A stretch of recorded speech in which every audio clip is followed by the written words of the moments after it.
En 2010, les historiens des sciences Naomi Oreskes et Eric Conway publient Marchand de doute, un ouvrage qui expose l'étendue de la désinformation scientifique qui vise à nier l'ampleur du changement climatique et ses conséquences probables sur la sécurité des sociétés humaines.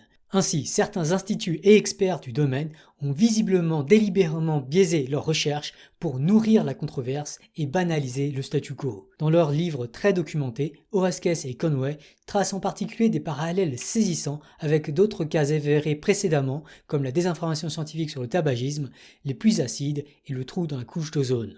Dans tous ces cas, la communauté scientifique a été empoisonnée par des membres malveillants qui maintenaient le doute sur la dangerosité des produits industriels et normalisaient l'inaction malgré cette dangerosité. Si une énorme partie des sciences est épargnée de telles trahisons, notamment les sciences fondamentales qui n'ont que peu d'applications, la présence d'énormes enjeux industriels ou géopolitiques dans certains secteurs doit absolument appeler à la vigilance. Il ne faut ainsi pas perdre de vue que la science est menée par des humains qui peuvent être mis sous pression, notamment sous pression de publication, voire être corrompus ou plus simplement biaisés par l'influence parfois malsaine de certaines stars dans leur domaine. Or, malheureusement, dans mon domaine de recherche, à savoir l'intelligence artificielle, et en particulier la sécurité du machine learning, les enjeux industriels et géopolitiques sont absolument énormes et le phénomène de starification est très répandu. Après tout, on parle là d'entreprises plus puissantes encore que des industries pétrolières, rien qu'en termes de chiffre d'affaires. À cela s'ajoute la pression pour publier, avec les salaires mirobolants à la clé pour ceux qui y parviennent. Voilà qui me semble avoir dangereusement poussé quelques-uns de mes pairs, notamment quelques-uns qui bossent avec ou dans des entreprises privées, à produire, diffuser et accepter des désinformations scientifiques extrêmement dangereuses, des désinformations qui justifient notamment le déploiement précipité et massif d'algorithmes beaucoup trop peu sécurisés et qui sont d'ores et déjà hackés par des campagnes de désinformation depuis plus d'une décennie, conduisant ainsi à la montée de l'autoritarisme à travers tout le monde, et même à des génocides au Myanmar, en Éthiopie et en Ukraine. De façon plus dérangeante encore, l'écrasante majorité de la communauté scientifique me semble avoir fini par normaliser, voire à encourager, l'inattention à cette désinformation scientifique très préoccupante et à ses conséquences sociales désastreuses sur des millions de vies humaines. Aujourd'hui, je vais vous parler de 4 articles scientifiques publiés dans des conférences prestigieuses avec comité de lecture qui me semblent être très clairement de la désinformation scientifique dangereuse. Et pour être clair, je ne prétends pas que le contenu de ces articles est faux, mais plutôt que la présentation de ces articles, en particulier les titres, résumés et introductions, tout ça est volontairement et dangereusement trompeur, à l'instar d'une publication qui signalerait le refroidissement d'une région de la planète et dont le titre serait « Tout le globe ne se réchauffe pas ». Étrangement, tous les articles les plus problématiques que j'ai trouvés sont tous publiés avec au moins un employé de Google parmi les auteurs, une entreprise qui s'est précédemment opposée à la publication d'articles scientifiques par ses chercheurs et qui a explicitement exigé d'eux qu'ils adoptent un ton positif dans leurs publications scientifiques. Mais surtout, tous ces articles prétendent à tort résoudre les problèmes de sécurité du machine learning, ou au moins ils visent à nier ces problèmes, à l'instar de lobbies du pétrole qui cherchent à nier la gravité du changement climatique ou à affirmer que des solutions techniques finiront par être trouvées. Mais surtout, on va voir que cette désinformation est jusque-là terriblement efficace en dévalorisant certaines lignes de recherche sur la sécurité ou en produisant des mésinformations très répandues dans la communauté scientifique. Enfin, je précise que bien entendu, la désinformation dont on va parler est restreinte uniquement à ce que j'ai trouvé, lu et pris le temps de débunker, avec mon temps très limité et très occupé par beaucoup d'autres priorités.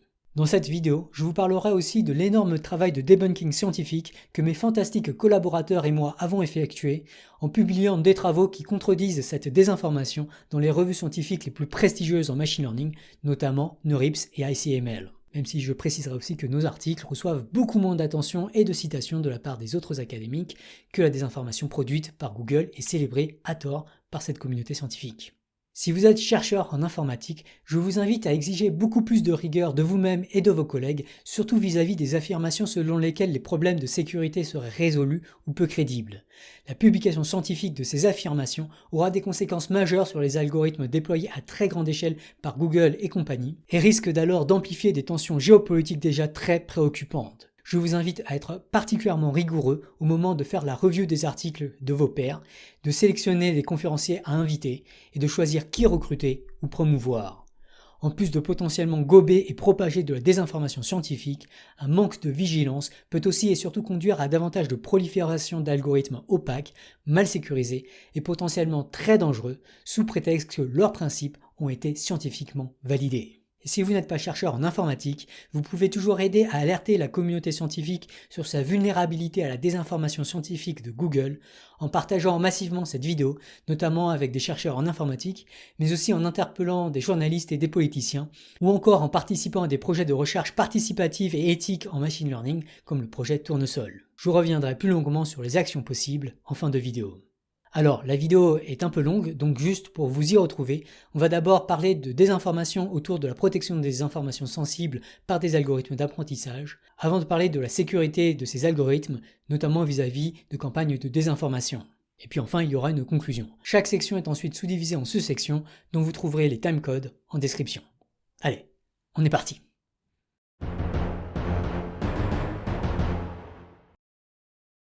La désinformation scientifique de Google la plus simple à comprendre est celle de la protection des informations sensibles. Jusque-là, des régulations comme le RGPD, le Règlement général pour la protection des données personnelles, se sont concentrées sur la protection des données des utilisateurs, avec l'hypothèse sous-jacente selon laquelle cela suffirait à protéger nos sociétés contre la révélation publique d'informations sensibles. Cependant, le lien entre protection des données personnelles, par exemple les données sur votre téléphone ou les données enregistrées dans votre compte Google, le lien entre ces données et la protection des informations sensibles indirectement extraites de ces données personnelles est en fait plus complexe que ce qu'on pourrait croire, surtout dès lors que les algorithmes utilisent les données personnelles pour répondre à des requêtes d'autres utilisateurs du web. Et notez que ce problème peut survenir même avec des algorithmes ultra simples. Lorsque WhatsApp vous dit que votre interlocuteur a bien reçu votre message, il révèle une information que cet interlocuteur aurait potentiellement préféré ne pas révéler. L'information sensible, c'est-à-dire l'information qu'une personne ne souhaiterait pas avoir diffusée, est alors enregistrée dans les données personnelles d'une autre personne.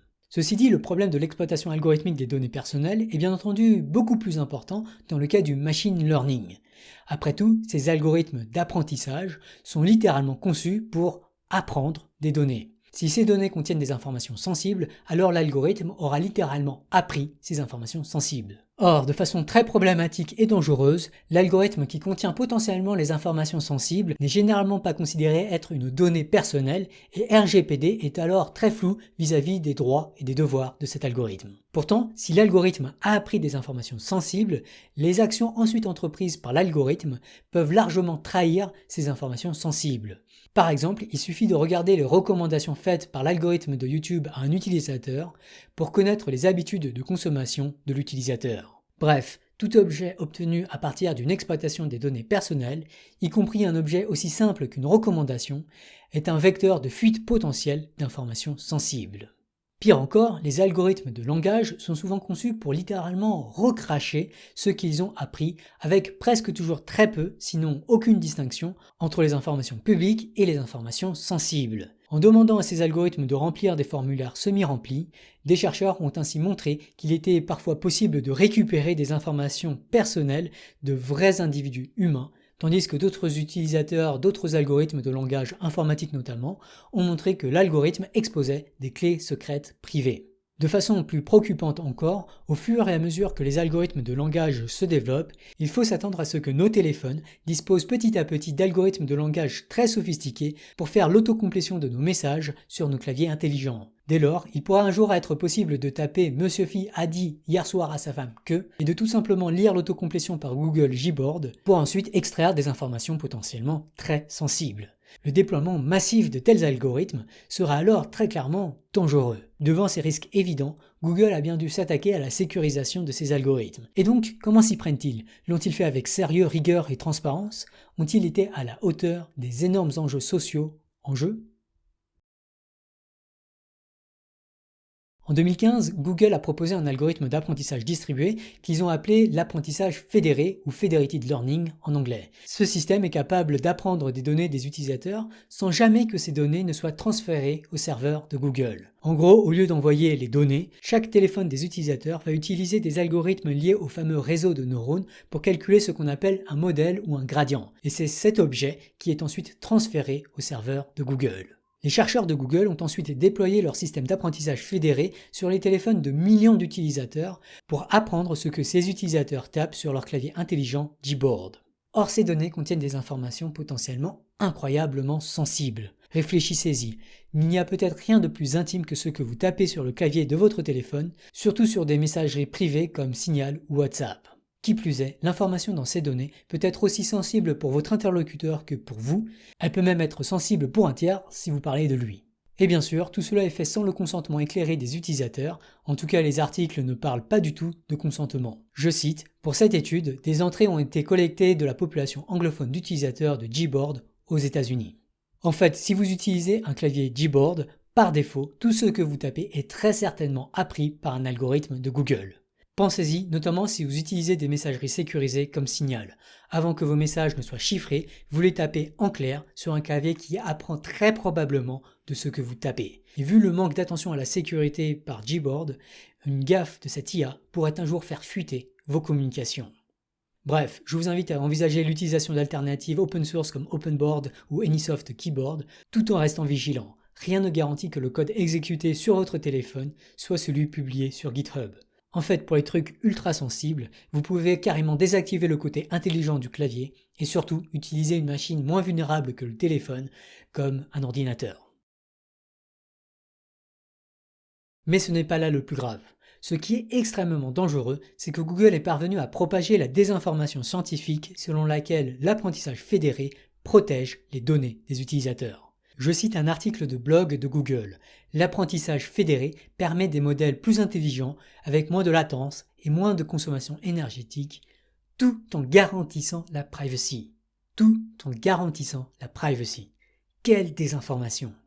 Et cette désinformation s'est retrouvée publiée dans la littérature scientifique, dans cet article scientifique accepté à publication à CCS 2017, au titre incroyablement trompeur, Agrégation sécurisée pratique pour du machine learning qui préserve la privacy. Le résumé de cet article propage à son tour des informations trompeuses, comme, je cite, « Nous prouvons la sécurité de notre protocole dans des contextes d'utilisation honnêtes mais curieux et activement adversariaux. » Alors, je n'ai pas traduit le mot privacy parce qu'il y a des subtilités légales dans le choix de traduction, mais pour le chercheur en machine learning qui connaît mal le sujet, ou pour le législateur qui lit en diagonale, cette phrase donne l'impression que l'apprentissage fédéré garantit la protection des informations sensibles. Il s'agit là de l'une des plus claires et des plus graves désinformations scientifiques d'aujourd'hui. Et pourtant, cette désinformation est triviale à débunker.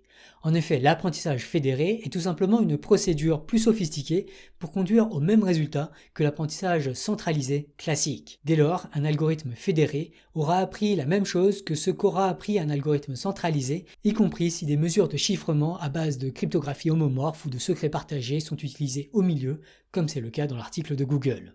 Or, depuis environ 5 ans, de nombreuses recherches théoriques et empiriques n'ont cessé de montrer que les algorithmes d'apprentissage modernes obtiennent leur meilleure performance lorsqu'ils mémorisent les données d'apprentissage, un phénomène parfois appelé double descent pour ceux qui connaissent. Dès lors, l'apprentissage fédéré à son meilleur, et qui aujourd'hui en machine learning ne cherche pas à optimiser son apprentissage, cet apprentissage fédéré produira in fine un algorithme qui aura mémorisé toutes les données des utilisateurs. Dès lors, il pourrait être possible pour n'importe qui de décortiquer cet algorithme pour récupérer des informations sensibles. Pire encore, s'il s'agit d'un algorithme de traitement du langage, il pourrait suffire de poser des questions à l'algorithme pour que celui-ci réponde en révélant les informations sensibles. Et ça, les auteurs de l'article de désinformation s'en sont bien rendus compte. Mais ils ne le signalent que dans le cœur de l'article où ils écrivent, je cite, « Quand le protocole est exécuté avec un seuil T, la vue conjointe du serveur et de n'importe quel sous-ensemble de T utilisateurs honnêtes ne fait fuiter aucune information à propos des utilisateurs, à part ce qui peut être inféré du résultat du calcul. » Cet aveu de faiblesse, dissimulé dans une précision après une virgule au milieu de l'article, est en fait énorme. En particulier, le dispositif dans son entièreté n'offre finalement aucune garantie de protection des informations sensibles. Mais ça, les académiques, les journalistes et les législateurs paresseux qui se contentent du titre, du résumé et de l'introduction, comme c'est aussi mon cas trop souvent, on ne se rendra pas compte.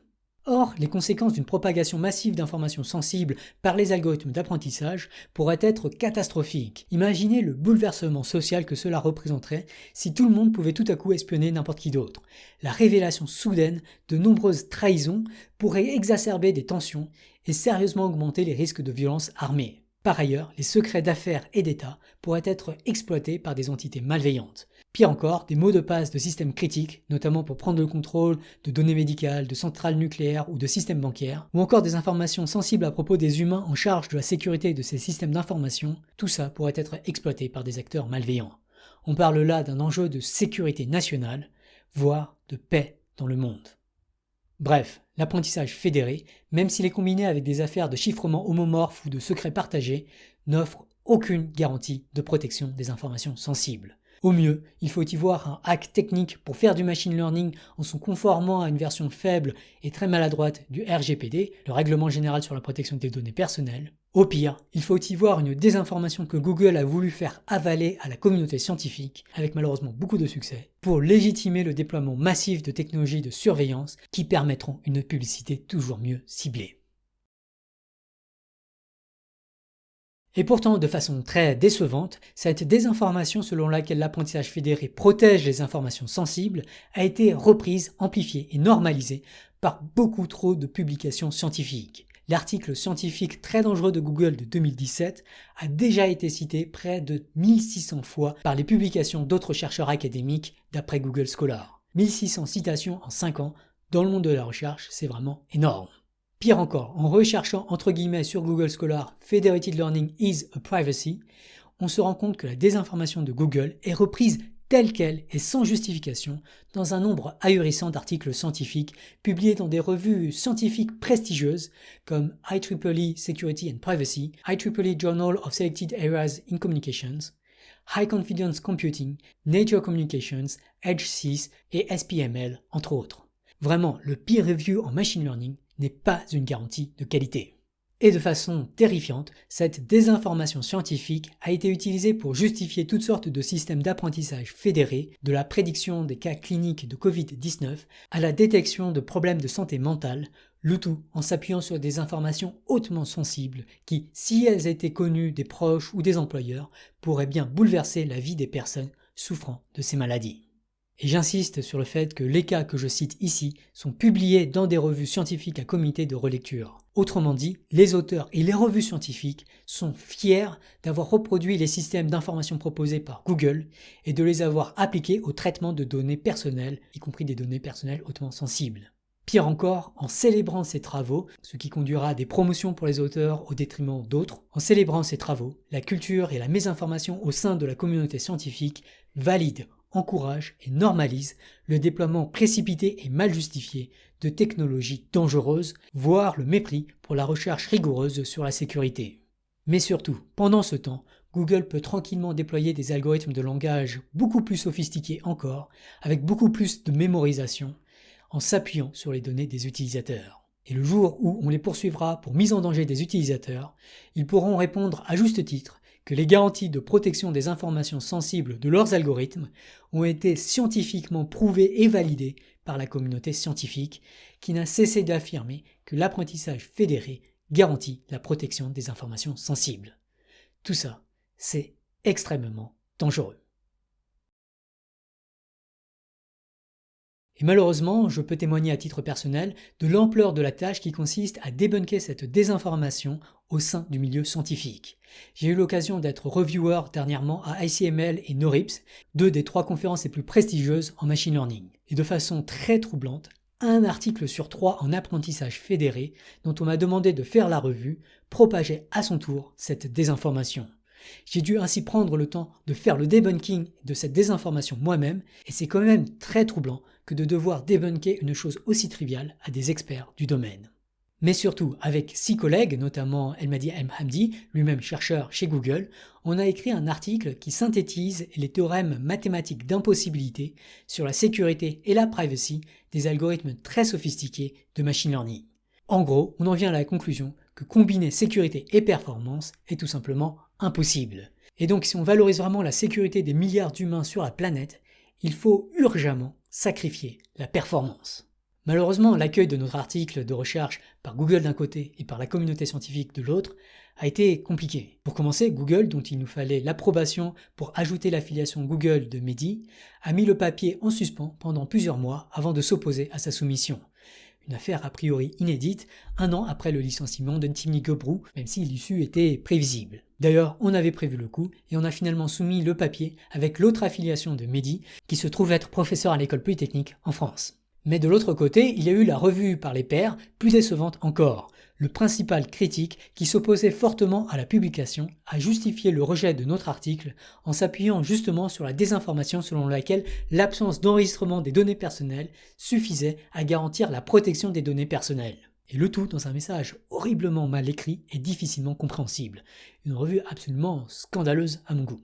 La revue cite aussi l'utilisation majoritaire de Wikipédia, ce qui est une autre mésinformation. En tout cas, si on considère les algorithmes les plus spectaculaires comme GPT-3 ou Palm, qui s'appuient beaucoup plus sur les conversations sur les réseaux sociaux, vachement rassurant. Ou si on considère les algorithmes les plus influents du monde moderne, comme les algorithmes de recommandation, Siri ou encore les claviers intelligents, dont l'opacité permet même aux entreprises d'empiéter encore plus sur les données personnelles. Si la version alors soumise de notre article était par ailleurs critiquable et critiquée par les autres reviewers, la décision finale de rejet de notre article aura clairement été influencée par de principales critiques qui, au mieux, propageaient la désinformation, au pire, voulaient empêcher la publication de critiques scientifiques de la sécurité du deep learning.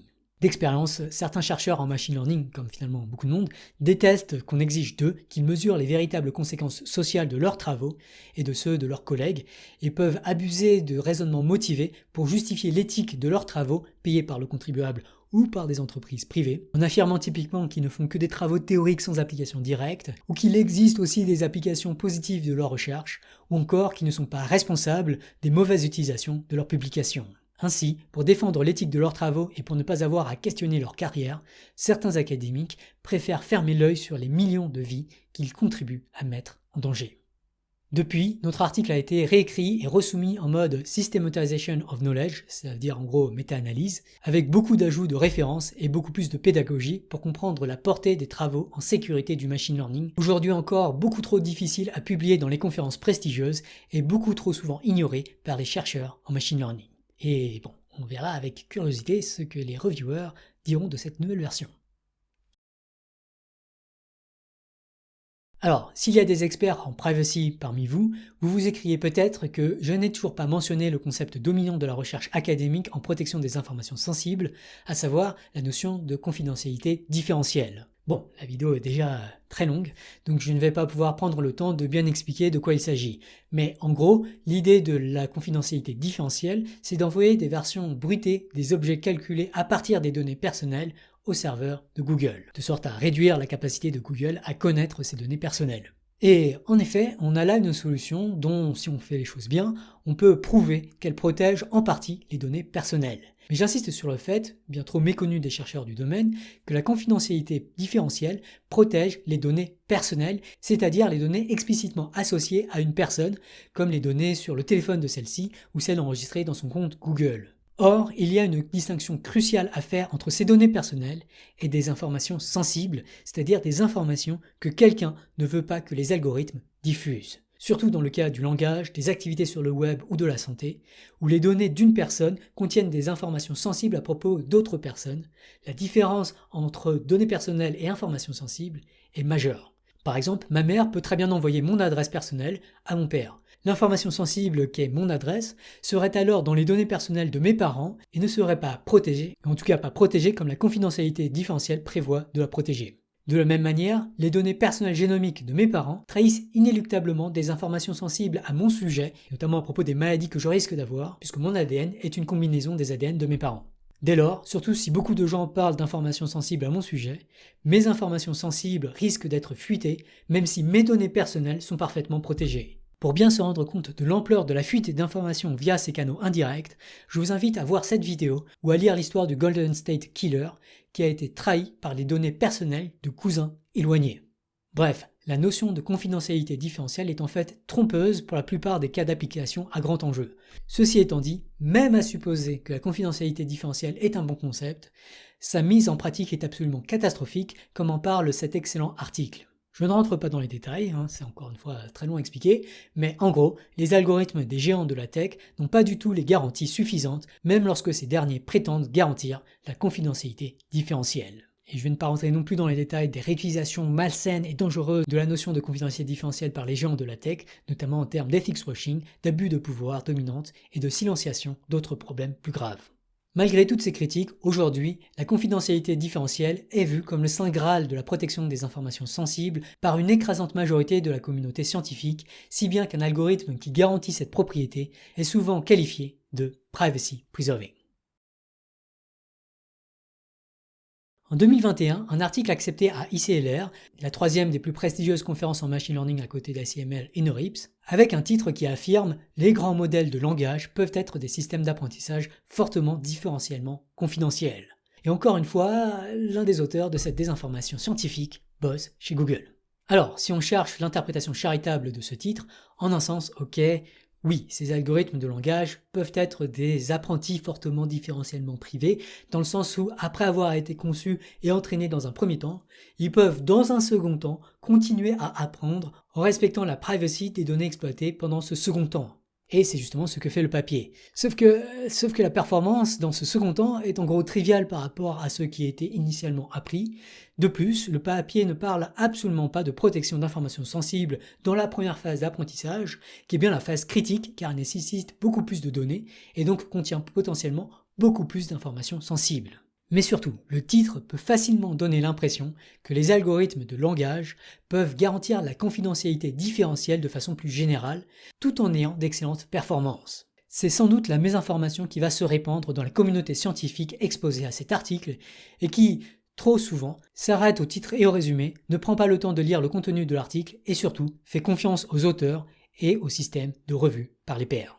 Publier un article qui clairement laisse entendre que le deep learning peut facilement protéger les informations sensibles sans perte de performance, c'est, je pense, une grave désinformation scientifique. Une désinformation scientifique sans fake news, car techniquement on peut toujours justifier le titre de l'article, mais ça me semble néanmoins bien être une désinformation, c'est-à-dire une façon intentionnelle de nuire à la propagation d'informations de qualité, en l'occurrence en faisant croire que les problèmes de privacy peuvent facilement être réglés, à l'instar d'un industriel polluant qui laisse croire qu'il suffit de planter des arbres pour combattre le changement climatique. Cette forme malsaine et plus difficilement débunkable de désinformation me semble d'ailleurs beaucoup plus dangereuse. Mais soyons clairs, non. Les très gros modèles de machine learning ne peuvent pas atteindre leur performance tout en protégeant les informations sensibles, en tout cas avec les algorithmes d'aujourd'hui. Pire, de nombreux travaux théoriques suggèrent au contraire l'impossibilité d'une telle protection des informations sensibles sans dégradation majeure des performances, comme on en parle dans notre article. La course à la performance, dans laquelle nous sommes complètement engagés à coups de communiqués de presse sur DALL-E et Lambda, et qui est massivement relayée par les médias et les utilisateurs des réseaux sociaux, nuira inéluctablement, grandement, à la privacy.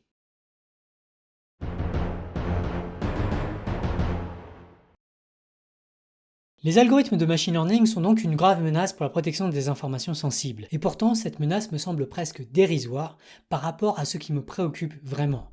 Ce qui me terrifie, c'est surtout que ces algorithmes amplifient, encouragent et normalisent la désinformation, le cyberharcèlement et les appels à la haine. Comme on l'a vu en Chine, en Inde, en Éthiopie, au Royaume-Uni, au Brésil ou encore aux États-Unis, cette désinformation et cette haine peuvent conduire à des politiques dangereuses, à des émeutes meurtrières, voire à des génocides de populations entières. Après l'ONU, Amnesty International a reconnu le rôle criminel de Facebook dans l'amplification de la haine au Myanmar contre la communauté des Rohingyas et exige réparation.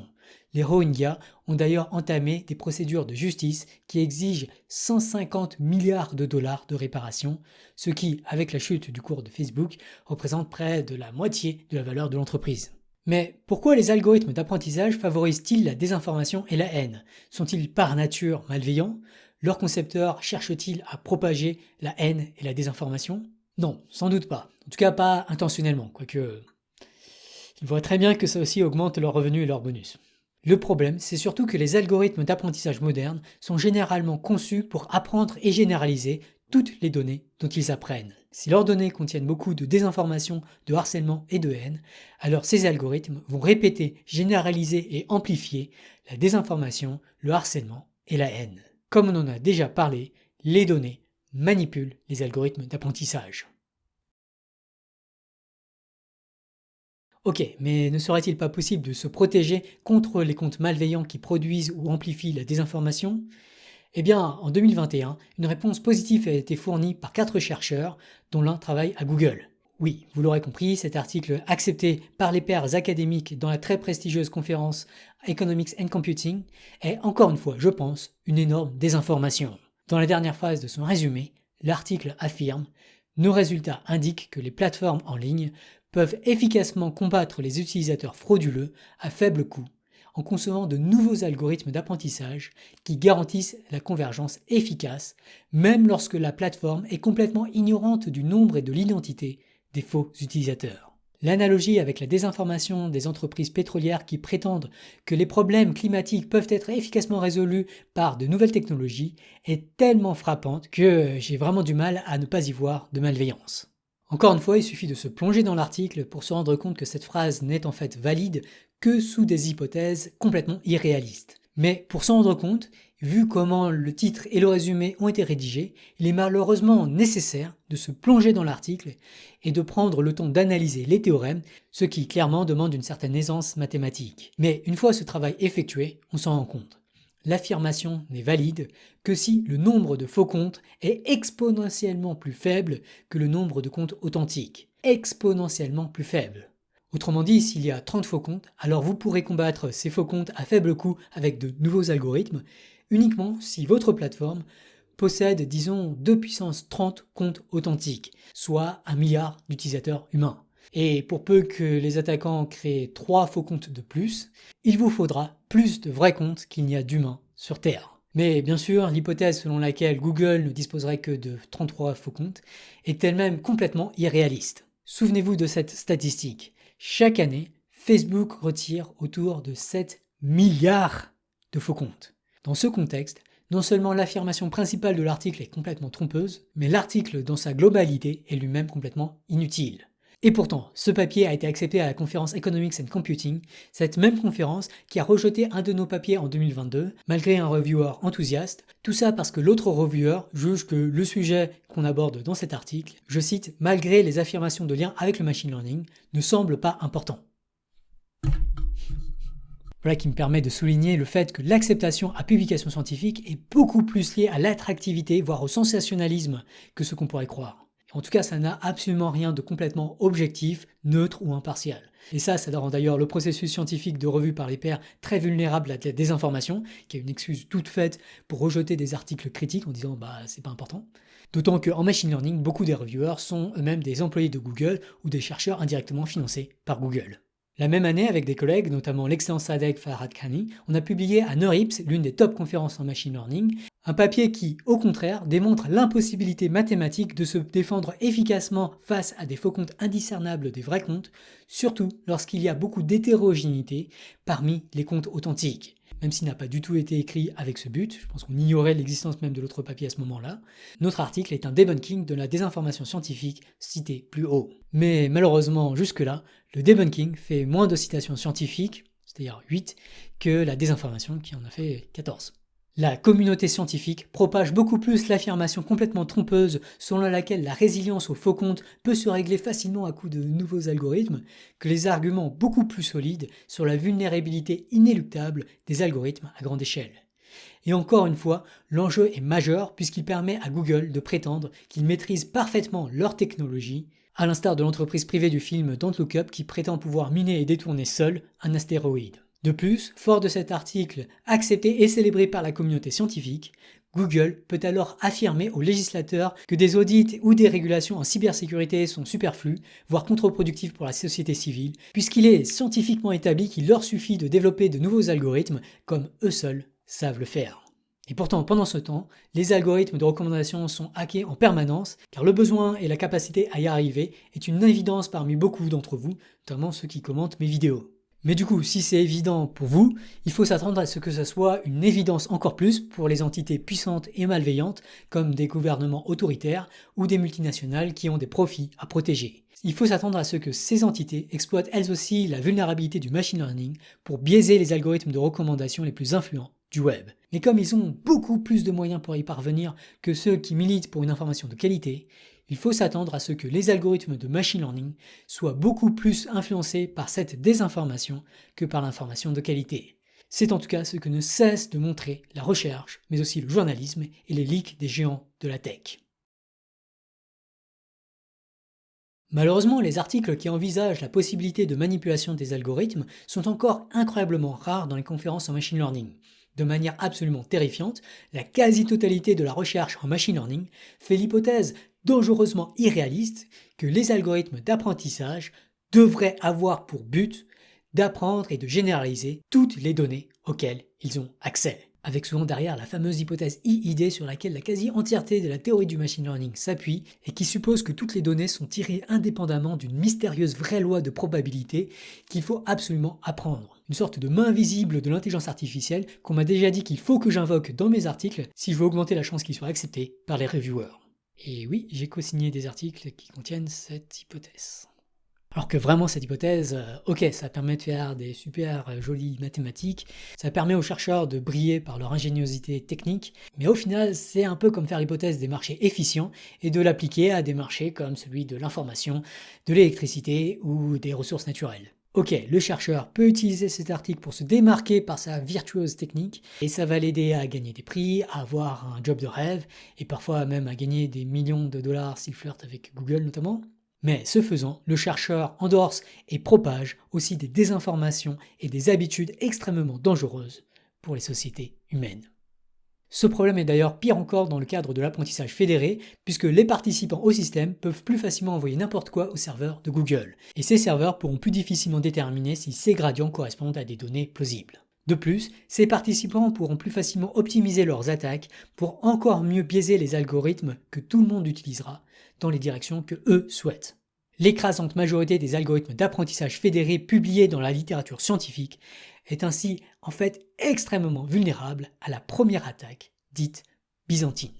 Depuis 2017, pour enfin considérer la sécurité du machine learning au moment de l'apprentissage fédéré, Elmadi Hamdi, alors en thèse à l'EPFL, avec ses collègues notamment Peva Blanchard et Julien Steiner, ces chercheurs ont inventé le concept d'apprentissage résilient au byzantin, avec notamment une publication à NeurIPS. Une longue série d'articles a suivi, avec certains où j'ai été impliqué, publiés dans les meilleures conférences au monde, notamment NeurIPS, ICML, SILR et ML6, pour ne citer que, avec le but de mieux comprendre comment sécuriser l'apprentissage fédéré, mais aussi les limites théoriques à la sécurisation de tels systèmes.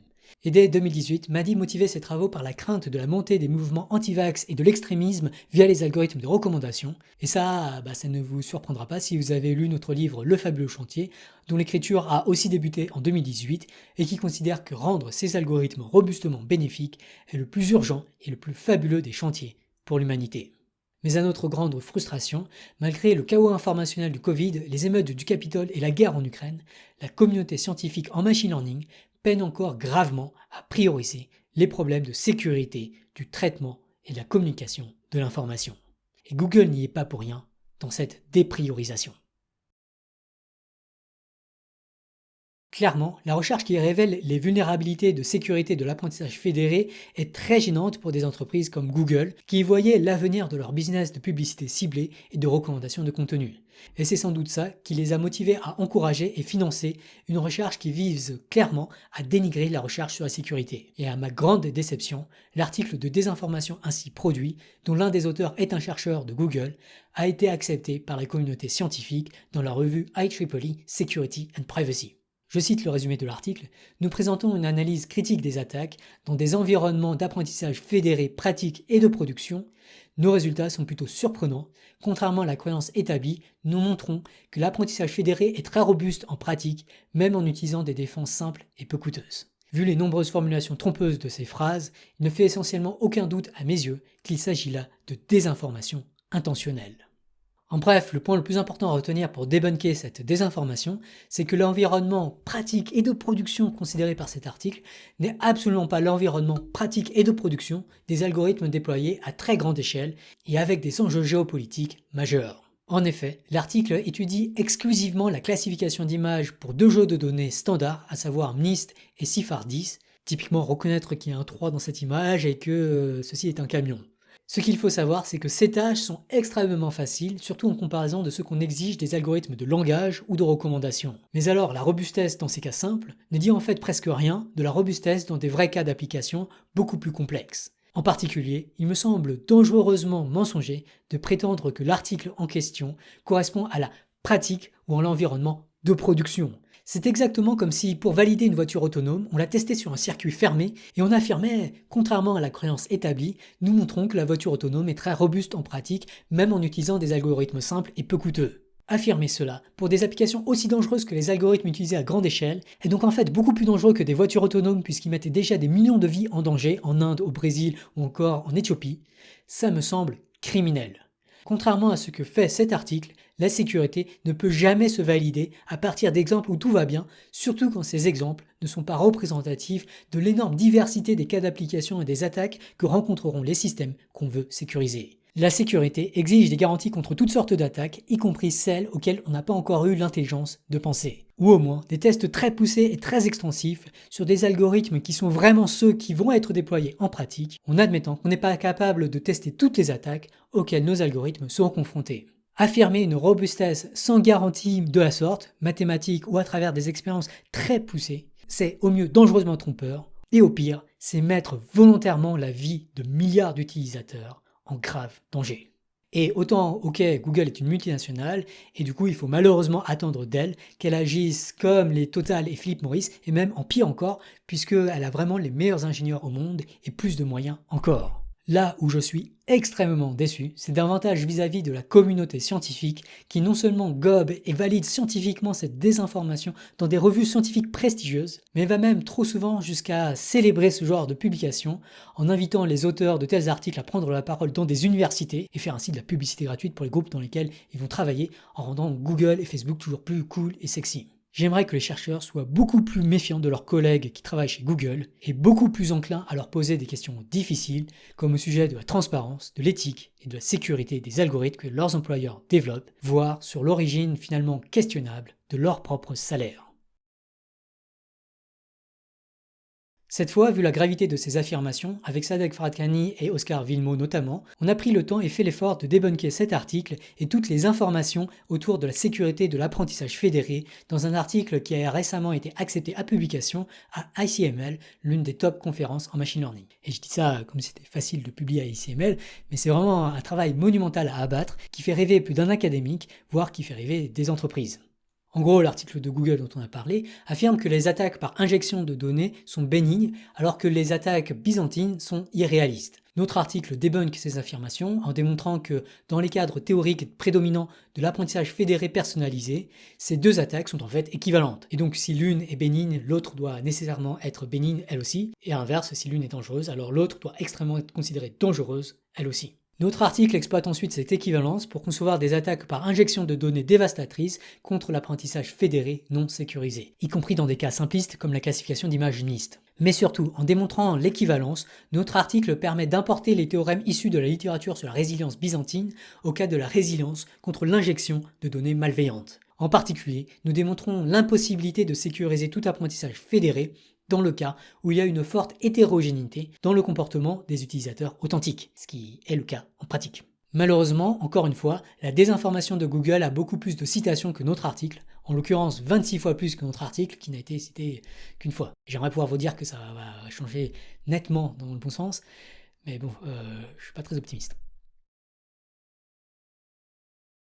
Ceci étant dit, comme nous le soulignons dans l'article de synthèse de littérature, tout le travail qu'on a effectué sur la sécurité du machine learning depuis maintenant 6 ans reste à prendre avec des pincettes, surtout quand il s'agit des théorèmes positifs de sécurité. En effet, ces théorèmes positifs de sécurité reposent eux-mêmes sur des hypothèses peu réalistes ou très problématiques, comme le fait qu'il faut généraliser le comportement de la majorité des utilisateurs. Alors bien sûr, il y a des cas d'application où généraliser les données est justifiable, notamment lorsqu'on applique le machine learning à la physique ou à la chimie. Cependant, cette hypothèse est devenue si commune et si répandue que très souvent, les scientifiques n'attendent plus de leurs collègues qu'ils la justifient. Dès lors, le champ d'applicabilité des travaux publiés est flou et inexpliqué dans une énorme proportion de la recherche académique. Or, dans les applications pratiques les plus influentes, les plus lucratives et les plus dangereuses en machine learning, notamment le ciblage publicitaire et la recommandation de contenu, généraliser les données revient à normaliser le statu quo, à amplifier les addictions ou à faire triompher la désinformation, ce qui me semble terriblement dangereux pour les sociétés humaines. Et le problème n'est pas limité à des histoires de faux comptes. Même en supposant l'absence de tout faux compte, ce qui est complètement irréaliste, mais soyons charitables un instant, le comportement de beaucoup de comptes authentiques peut être très indésirable à apprendre et à généraliser, comme on l'a vu par exemple dans le cas de Tay-Tweets. Cette IA de Microsoft a appris de comptes trolls, mais probablement authentiques, et elle a du coup généralisé leur manière de s'exprimer, ce qui l'a transformé très rapidement en un monstre sexiste, raciste et génocidaire. La désinformation, le harcèlement et la haine sont en fait massivement produits ou au moins relayés par une énorme fraction, peut-être même la majorité des comptes authentiques, surtout sur des plateformes comme Twitter ou Reddit. Tout algorithme qui apprendra de ces données, même avec les meilleures procédures de sécurité proposées jusque-là dans la littérature scientifique, sera voué à répéter et à amplifier massivement beaucoup de comportements non seulement détestables, mais qui pourraient aussi et surtout aggraver le déclin démocratique à l'échelle mondiale et les risques de guerre mondiale. Il est urgent que toute la communauté du machine learning mesure réellement l'ampleur de la responsabilité que leur travail implique et des conséquences dangereuses de leur silence. Depuis que Google utilise nos algorithmes à l'échelle planétaire, nous ne sommes plus des chercheurs dont la science fondamentale est déconnectée du monde réel. Nos choix de sujets de recherche et nos hypothèses de travail, mais aussi nos décisions des collaborations à établir, des intervenants à inviter et des collègues à recruter, tout ça joue désormais un rôle majeur dans la guerre de l'information sur la sécurité des algorithmes les plus influents du monde moderne et sur l'urgence du besoin d'investir massivement dans leurs audits. À chaque fois que nous faisons l'hypothèse qu'il faut minimiser la fonction de coût qui cherche à coller aux données, surtout sans souligner les conséquences d'invoquer ces hypothèses sur l'inapplicabilité de nos travaux, notamment pour les algorithmes les plus influents, nous célébrons et nous normalisons l'apprentissage de la généralisation de toutes les données accessibles et nous contribuons à omettre et à ignorer les problèmes pourtant largement avérés de cyberharcèlement au moment de la conception des algorithmes. À chaque fois que nous ne questionnons pas cette hypothèse dans les publications et dans les présentations des autres, nous normalisons et nous facilitons le déploiement d'algorithmes qui apprennent, généralisent et amplifient massivement et dangereusement la désinformation et les appels à la haine. Et à chaque fois que nous relions des images produites par des algorithmes de Facebook, des textes produits par GPT-3 ou des avancées biologiques de Google DeepMind, nous amplifions la publicité gratuite pour la spectacularité du machine learning et surtout, nous faisons toujours plus de la sécurité et de l'éthique des algorithmes une mute news, c'est-à-dire un sujet dont presque personne ne parle, en plus de normaliser l'absence de contrôle démocratique sur les algorithmes qui contrôlent le plus le flux de l'information et de la désinformation à travers le monde. Et si vous pensez qu'il n'y a rien de mal à célébrer les avancées spectaculaires du machine learning, c'est certainement parce que vous n'avez jamais essayé de promouvoir activement la sécurité et l'éthique du machine learning et que vous ne vous êtes ainsi jamais rendu compte de l'ampleur de l'inattention, voire du mépris que suscitent ces sujets, pourtant beaucoup plus importants. Célébrer la spectacularité du machine learning dans le contexte actuel, c'est un peu comme célébrer l'ingéniosité de la construction spectaculaire de stades climatisés en plein désert. C'est prioriser l'avancée technologique et le confort du métier de chercheur en machine learning aux dépens des souffrances avérées et dramatiques de millions d'humains.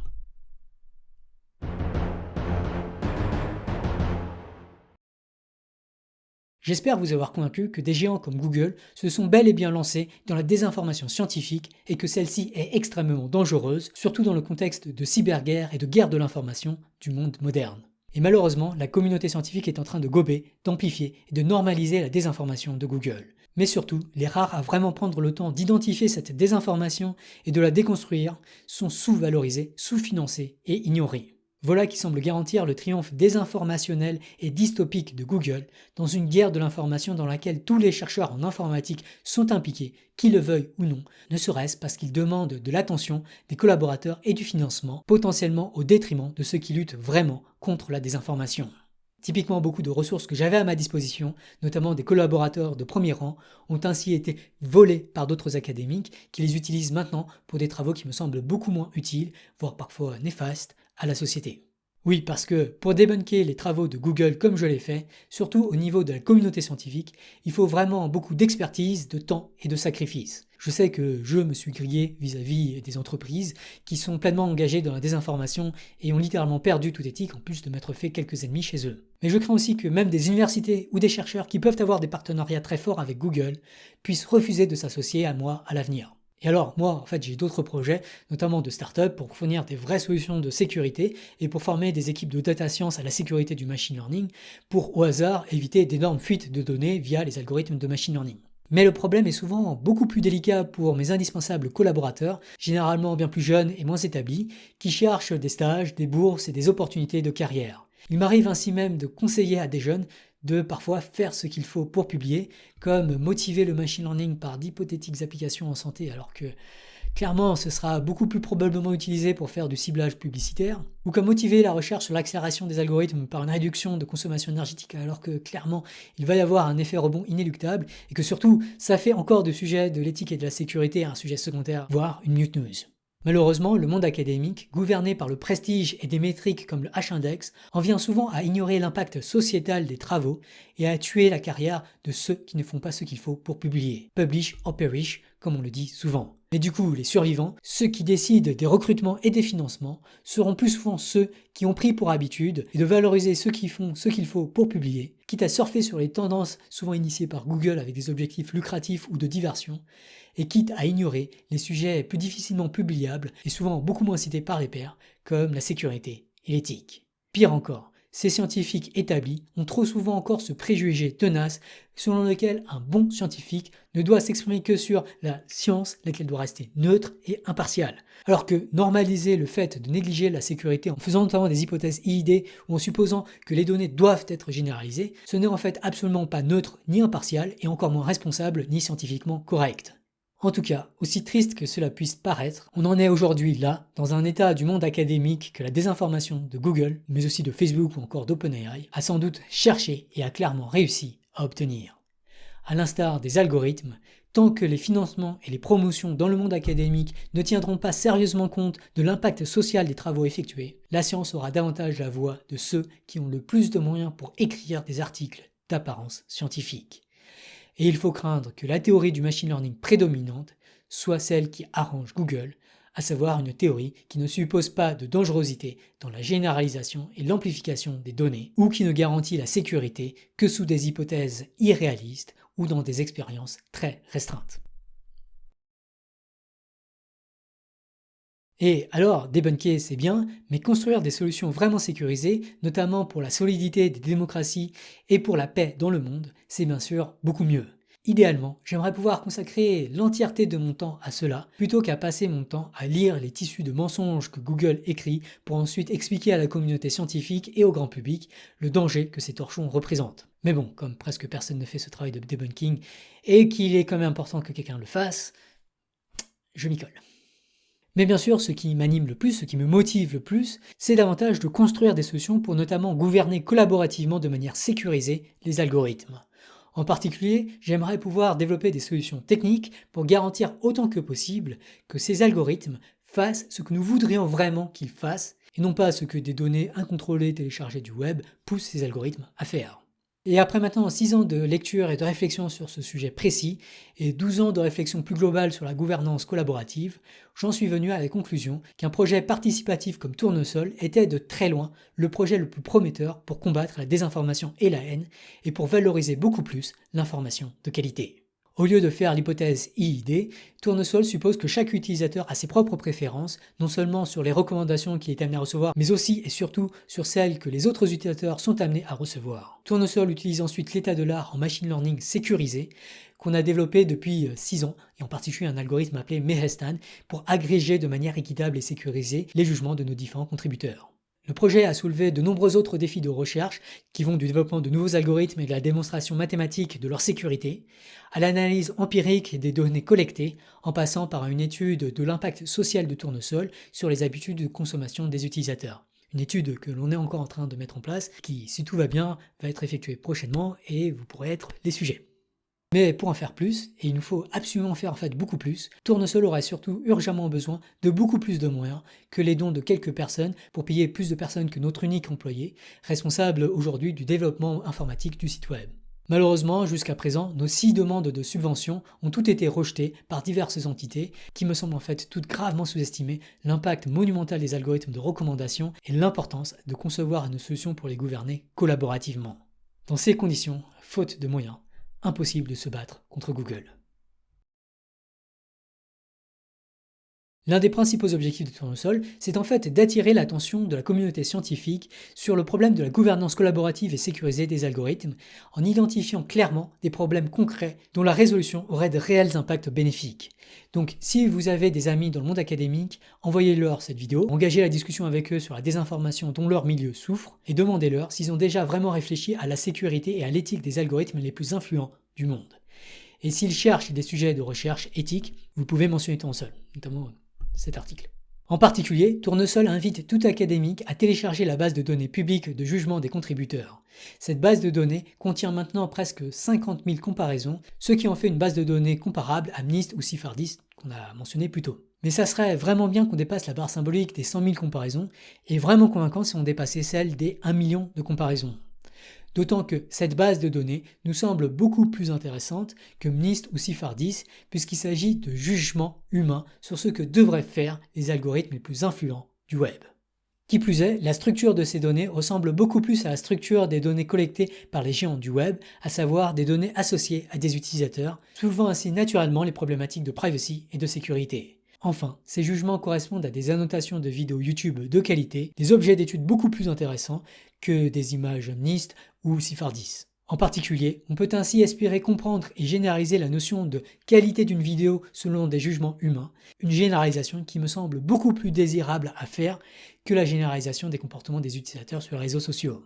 Mais pour être entendu de la communauté scientifique, pour détourner leur attention de la désinformation scientifique de Google et des opportunités fantastiques qu'il y a à avoir à devenir amis avec eux, et pour orienter la recherche de ces académiques vers les problèmes d'éthique et de sécurité de l'information qui requièrent tant leur expertise, leur attention et leur travail, il va falloir crédibiliser Tournesol et valoriser sa base de données publique.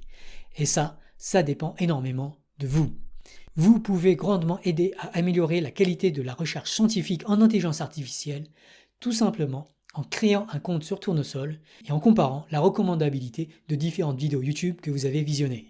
Vous pouvez aussi contribuer à notre base de données publique et ainsi fournir des données intéressantes pour les chercheurs académiques en vous portant garant pour vos amis et en demandant à vos amis de se porter garant pour vous. Et ça, au passage, ça augmentera aussi vos droits de vote. Enfin, vous pouvez relayer les appels à contribuer à Tournesol et par exemple demander à vos vulgarisateurs, journalistes et influenceurs préférés de parler davantage de ce projet ou de partager les liens Tournesol plutôt que les liens YouTube, notamment pour les vidéos déjà pas mal notées sur Tournesol.